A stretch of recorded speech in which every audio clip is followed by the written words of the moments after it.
জনগণের সাথে মিশে আবারও জনগণকে ঐক্যবদ্ধ করা এবং আমাদের যে গণঅভ্যুত্থান এর যে প্রতিশ্রুতি সেটা বাস্তবায়নে মাঠে থেকে কাজ করার লক্ষ্যেই আমি সরকার থেকে পদত্যাগ করছি। আসসালামু আলাইকুম।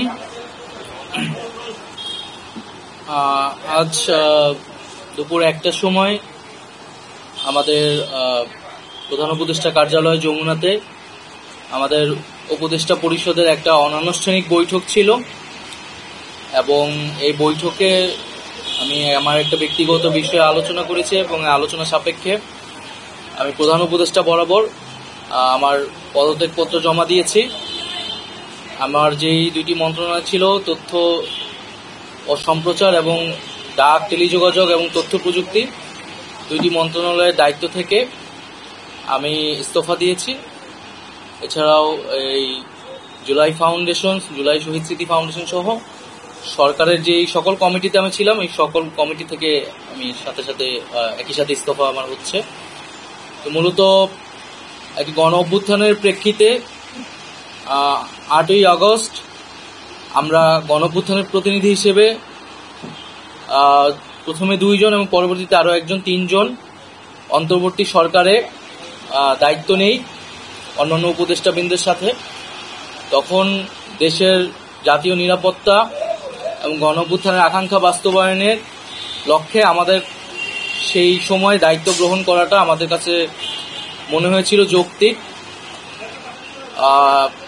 গত 6.5 মাসের প্রেক্ষিতে সরকার কাজ করছে, হয়তো আমরা আশানুরূপ ফলাফল এখনো পাইনি, কিন্তু আমার কাছে মনে হয়েছে যে সরকারের একটা স্ট্যাবিলিটিতে সরকার এসেছে এবং ব্যক্তিগতভাবে সরকারের বাইরে যে দেশের বর্তমান যে পরিস্থিতি, সেই পরিস্থিতিতে একটি রাজনৈতিক শক্তির উত্থানের জন্য আমার রাজপথে থাকা প্রয়োজন, ছাত্র জনতার কাতারে থাকা প্রয়োজন এবং আমরা যে গণতান্ত্রিক পরিবর্তনের আকাঙ্ক্ষা করি, সেই আকাঙ্ক্ষার জন্য আমার যে গণ অভ্যুত্থানে যে ছাত্র জনতা অংশগ্রহণ করেছে সেই শক্তিকে সংহত করতে আমি মনে করেছি যে আমার সরকারের থেকে আমার সরকারের বাইরে রাজপথে আমার ভূমিকা বেশি হবে এবং আমার বাইরে যারা আমাদের সহযোদ্ধা রয়েছেন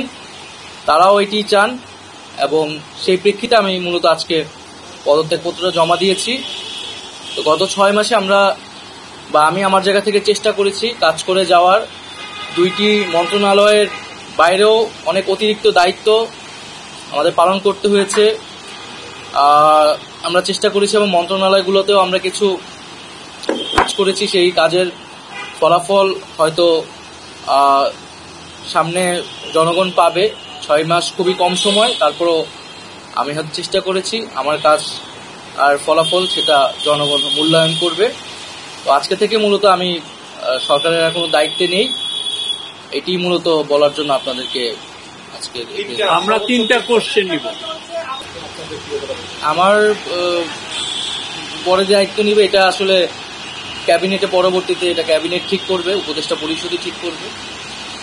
আর আমি আমার জায়গা থেকে মনে করেছি আমার বাইরের প্রয়োজন, বাট এখনও আমাদের গণ অভ্যুত্থানের আকাঙ্ক্ষা তো বাস্তবায়িত হয়নি। বিচার এবং সংস্কারের যে প্রতিশ্রুতি নিয়ে এই সরকার গঠিত হয়েছিল, ছাত্ররা এসেছিল, সেই প্রতিশ্রুতি পূরণে অন্য যে 2 জন রয়েছে তারা মনে করছে তাদের সরকারে এখনো দায়িত্ব রয়েছে, তারা এখনো সরকারে থেকেই জনগণকে সার্ভ করবে।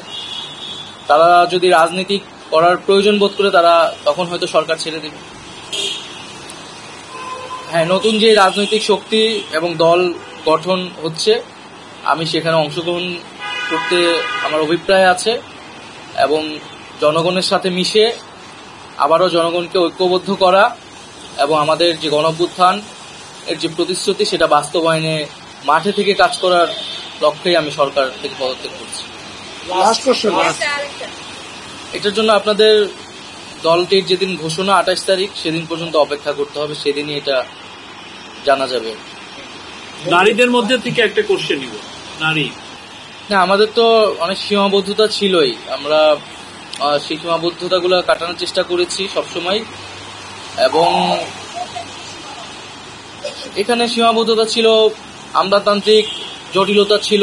আমরা এসে এই ব্যুরোক্রেসিকে যেভাবে পেয়েছি, এখানে পুলিশ যে তার আত্মবিশ্বাসের ঘাটতি হয়েছে আন্দোলনের পরে, এবং একই সাথে এখানে এই জুলাই গণহত্যাকারীদের, জুলাইয়ের যারা গণহত্যাকারী তাদেরকে গ্রেফতারের বিষয়টা, বিচারের বিষয়টা, সেই বিষয়ে আমাদের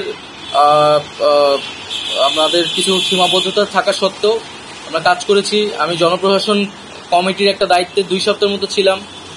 2 সপ্তাহের মিটিংয়ে আমরা সিদ্ধান্ত নিয়েছি যে যারা 18 সালের ডিসি ছিল এবং দুর্নীতির সাথে জড়িত ছিল তাদেরকে সরানোর ব্যবস্থা, এরকম কিছু উদ্যোগ আমরা নিয়েছি। এবং আমি আশা করব যে অন্তর্বর্তীকালীন সরকার সামনের দিনগুলোতে জনগণের যে আকাঙ্ক্ষা, গণঅভ্যুত্থানের যে আকাঙ্ক্ষা, সেই আকাঙ্ক্ষা বাস্তবায়নে তারা সচেষ্ট হবে এবং দেশের যে আইন শৃঙ্খলা পরিস্থিতি, সেই আইন শৃঙ্খলা পরিস্থিতি এবং দ্রব্যমূল্য নিরসনে তারা সফলতা দেখাতে পারবে। ধন্যবাদ।